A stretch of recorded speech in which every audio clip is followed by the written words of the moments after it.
یہ ریکارڈنگ آپ کی خدمت میں urduaudiobooks.com کی جانب سے پیش کی جا رہی ہے۔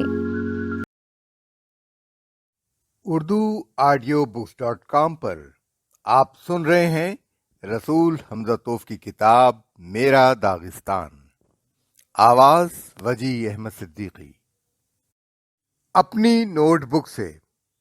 میرا قاعدہ ہے کہ جب باہر جاتا ہوں تو ہمیشہ اپنے ساتھ قومی دستکاری کے کچھ نمونے لے جاتا ہوں۔ یہ نمونے میں ان لوگوں کو تحفے میں دیتا ہوں جو میری مہمان نوازی کرتے ہیں۔ جاپان جاتے ہوئے بھی میں نے اپنے بلخاری کاریگروں کے عمدہ فن کے کچھ نمونے منتخب کیے۔ یہ تھے ان کے بنائے ہوئے مرتبان۔ ہیروشیما میں 2 میاں بیوی مجھ سے ملنے آئے، دونوں ہی فنکار تھے۔ ہم بڑی دیر تک باتیں کرتے رہے اور تھوڑی ہی دیر میں دوستوں کی طرح گھل مل گئے۔ بلخاری مرتبان انہی کو دیے جائیں، میں نے دل میں سوچا۔ اس کی قدر آرٹسٹوں سے زیادہ اور کون کر سکتا ہے؟ میں نے یہ سوچ کر اپنا بیگ کھولا اور پھر جو کچھ نظر آیا اس نے میرے ہوش اڑا دیے۔ مرتبان چکنا چور ہو چکے تھے، یوں لگتا تھا جیسے کسی نے ان پر ہتھوڑے برسائے ہوں۔ غالباً کسی ہوائی اڈے پر میرے بیگ کے ساتھ بہت برا سلوک کیا گیا تھا۔ یہ نہیں جانتا کہاں، ماسکو میں، ہندوستان میں یا پھر ٹوکیو میں۔ بہرحال اس وقت تو بس یہی جی چاہ رہا تھا کہ زمین پھٹ جائے اور میں سما جاؤں۔ تحفے کا وعدہ کر چکا تھا اور میرے مہمان بڑے ذوق شوق کے ساتھ اس کے منتظر تھے۔ انتظار کے لمحے طویل ہونے لگے تو ان کی نگاہوں میں استعجاب کی کیفیت پیدا ہونے لگی۔ ادھر میرا حال یہ تھا کہ بت کی طرح جم کر رہ گیا تھا، نہ ہلا جا رہا تھا اور نہ زبان سے ایک لفظ نکل رہا تھا۔ آخر میرے جاپانی دوستوں کو احساس ہوا کہ معاملہ کچھ گڑبڑ ہے۔ دونوں میرے پاس آئے اور پھر ان کی نظر ٹکڑوں پر پڑی۔ صورتحال دیکھ کر دونوں نے سر ہلایا، میری کندھے تھپ تھپائے اور اس طرح مجھے تسلی دینے کی کوشش کی۔ یقیناً اس وقت میری حالت بڑی خستہ رہی ہوگی، کیونکہ جاپان کے لوگ عام طور پر بڑے رکھ رکھاؤ سے کام لیتے ہیں، بہت زیادہ بے تکلفی پسند نہیں کرتے۔ میں نے مرتبانوں کے ٹکڑے جمع کیے، انہیں ایک اخبار میں لپیٹا اور کوڑے کی بالٹی میں پھینکنا ہی چاہتا تھا کہ ان لوگوں نے مجھے روک دیا۔ انہوں نے ٹوٹے ہوئے مرتبانوں کا ایک ایک ٹکڑا پوری احتیاط کے ساتھ جمع کیا اور پھر جاتے ہوئے اسے اپنے ساتھ لے گئے۔ کچھ دنوں بعد ان کے یہاں میری دعوت ہوئی۔ اب آپ خود ہی سوچئے کہ مجھے اس وقت کتنی حیرت ہوئی ہوگی جب میں نے اپنے مرتبانوں کو اس صورت میں دیکھا کہ وہ بالکل نئے لگ رہے تھے، بس یوں جیسے ابھی ابھی کمہار کے چاک سے اترے ہوں۔ اور آج تک میں یہ نہیں سمجھ پایا کہ مرتبانوں کے ٹکڑوں کو اتنی ہنرمندی کے ساتھ کس طرح جوڑا گیا ہوگا۔ لوگ کہتے ہیں کہ کوئی گھڑا ٹپکنے لگے تو اسے کبھی اس طرح ٹھیک نہیں کیا جا سکتا کہ اس سے پانی کا رسنا بند ہو جائے، لیکن ہم نے ان مرتبانوں میں جنہیں جاپانی فنکاروں نے ٹھیک کر دیا تھا، داغستان برانڈی اور جاپان ساکی بھر دی اور ایک قطرہ بھی نہ ٹپکا۔ جاپانی فنکاروں کو دیکھ کر مجھے اپنے بہترین مترجم یاد آ گئے۔ میری نظموں کے لفظی ترجمے کسی ٹوٹے ہوئے گھڑے کے ٹکڑوں کی طرح تھے۔ مترجموں نے ان ٹکڑوں کو آپس میں اس طرح جوڑا کہ گھڑا بالکل نیا لگنے لگا اور میرے آوار اسالیب بھی بدستور برقرار رہے۔ البتہ یہ ضروری ہے کہ مترجم اس گھڑے کو نہ تو نئی شکل دے، نہ اس میں کسی ایسی چیز کا اضافہ کرے جو پہلے نہ تھی۔ کچھ ہی دنوں پہلے داغستان کے ایک اشاعت گھر سے تالستائی کی کہانی حاجی مراد کا ایک نیا آوار ترجمہ شائع ہوا ہے۔ میں نے پڑھنا شروع کیا تو پتہ چلا کہ کتاب میں 2 نئے ابواب کا اضافہ کر دیا گیا ہے۔ یہ 2 نئے باب کہاں سے آ گئے؟ میں نے مترجم سے پوچھا۔ تالستائی نے یہ کہانی اکتوبر انقلاب سے پہلے لکھی تھی، ٹھیک ہے نا؟ اس میں جن خیالات کا اظہار کیا گیا ہے ان میں سے بعض غلط ہیں۔ پھر قارئین کو یہ بھی بتانا ضروری ہے کہ حاجی مراد کے سر کا حشر کیا ہوا اور ان کی آل اولاد آج کیسی زندگی گزار رہی ہے۔ اپنی نوٹ بک سے ابا کی ایک نظم کا ترجمہ روسی زبان میں ہوا۔ غالباً مترجم صاحب ناتجربہ کار تھے۔ ابا نے ایک صاحب سے جو روسی اور آوار دونوں ہی زبانیں جانتے تھے، روسی میں چھپی نظم کا دوبارہ آوار زبان میں ترجمہ کرایا۔ ترجمہ ہوا تو ابا چیخ اٹھے۔ میرا بیٹا باہر گیا تھا، وہ واپس آیا ہے، مگر اس طرح کہ میں اسے پہچان نہیں پایا۔ میں سمجھتا ہوں باہر جانے اور اس قدر بدل کر واپس آنے سے بہتر یہ ہے کہ میرے بچے یہیں پہاڑوں کی گود میں اپنے وطن میں رہیں۔ جی ہاں، نظموں کے ترجمے ان بیٹوں ہی کی طرح ہیں جنہیں ان کے والدین پڑھائی کی غرض سے یا کام کے لیے باہر بھیجتے ہیں۔ جب وہ واپس آتے ہیں تو کسی نہ کسی صورت میں ویسے نہیں رہ جاتے جیسے وہ گئے تھے۔ یہ تبدیلی اچھی بھی ہو سکتی ہے اور بری بھی۔ وہ ڈپلومہ لے کر بھی لوٹ سکتے ہیں اور سزا یافتہ ہو کر بھی، صحت مند اور ورزشی جسم لے کر بھی واپس آ سکتے ہیں اور نحیف و لاغر بن کر بھی، مشہور سائنسدان کی حیثیت سے بھی اور عیاش شخص کے روپ میں بھی۔ یہ بھی ہو سکتا ہے کہ ان کے ساتھ سارے اجزاء کے لیے قیمتی تحائف ہوں، اور یہ بھی ممکن ہے کہ بدن پر صرف لنگوٹی باقی رہ گئی ہو۔ میں بھی اپنی اس کتاب کو ایک طویل سفر پر روانہ کر رہا ہوں، شہروں کی خاک چھاننے اور عوام کے درمیان زندگی گزارنے کے لیے۔ اجنبی فضاؤں میں اس کے دن کیسے گزریں گے؟